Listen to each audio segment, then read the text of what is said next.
Good morning, everyone. Yeah, wake up! It's Wednesday. Wake up Wednesday time. We're going to wake up to a whole new reality, a reality that we see in the books of Exodus that shows once again that God is there for his people to lead them into life. Only the people are now grumbling against God, complaining, saying, "You haven't led us into life. You've led us into death. We're out here in the wilderness. We're going to starve to death." At least while we were back there in Egypt, we could sit by the dinner table and just eat our fill. It says that they were sitting by their flesh pots and ate all the bread they wanted. Kind of a crazy way to put it, but yes, they had plenty to eat. At least they're probably not remembering quite the way it was under the slavery aspects of being in Egypt. But still, now they're complaining and they're grumbling against Aaron and Moses and God. And Moses says, hey, it's not us you're complaining against, it's God.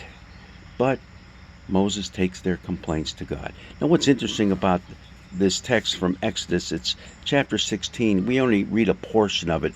You really need to read the whole chapter to get the full flavor of what's happening. But the word complain, it's what's used in Revised Standard Version and many other versions. And the Hebrew word can be translated as complain, but it kind of gets mixed up with some other Hebrew words that can also be translated complain. Because there's lots of complaining, especially in the Older Testament and in the Psalms, in the laments that we have. Sure, it's all over the place, and it's okay to complain. The Bible never says it's not okay to complain. What the scriptures say is what's not okay is lack of faith.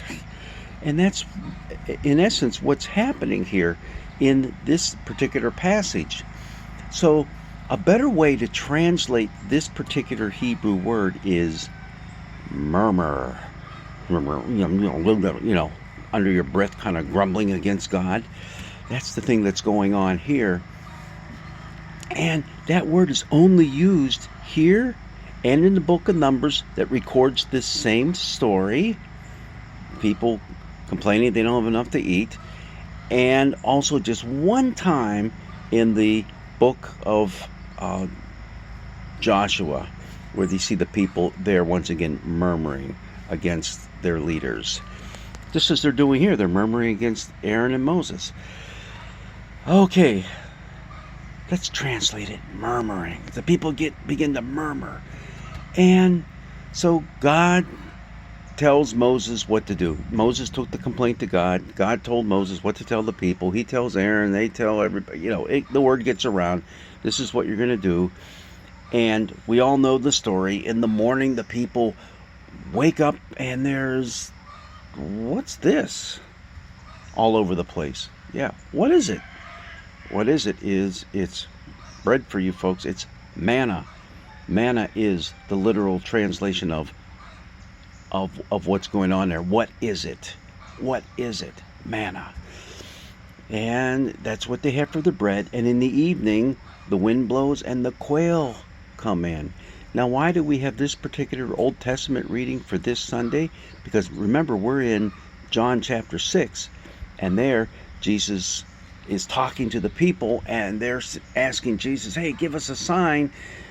We had a sign way back when our ancestors did, and that was the bread from heaven, the manna.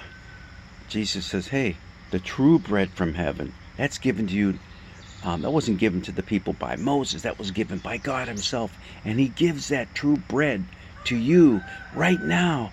And it's me. I am the bread from heaven. Ooh, this is going to get real interesting when we get into talking about that. But for now, let's deal with the Older Testament. So the people, they are given all this bread, but it's a twofold thing. It's number one, God giving them what they need, providing for their need, and number two, God testing them. Will they do what I tell them, which is only take enough for the day? Otherwise, it's going to rot in your hands, which is exactly what it does if they take too much. Very interesting very interesting thing that happens, though, with this text. When you read it in Exodus, it just kind of ends with God has done his thing and the people are filled up. When you get into Numbers, though, there's a little bit more added to the story, and that's probably why we never learned it as little kids.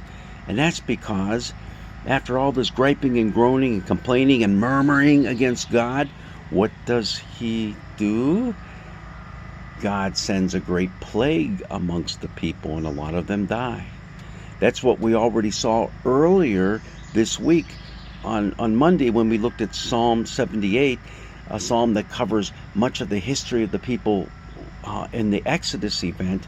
We saw there too, at the very end, verses that are skipped this Sunday in our lectionary, that at the very end of all the God giving them what they wanted, the bread and the meat, God sends a disastrous plague and many of the people are killed. So it's like, go ahead, complain against God. Just don't murmur against God, right? Because murmuring can be bad for your health. I don't think that's exactly the lesson that we learn, although I think that's the lesson that was given to the people of the time. Put your faith, your hope, and your trust in God. Stop all this nonsensical murmuring. God will provide. Sure, go ahead and complain. Say, hey, we're hungry, because that's true. You need to eat. But don't murmur. It seems that word, murmur, carries a little more with it than just simply complaining. I think there might be some nasty things being said about God just about then that God doesn't like to hear.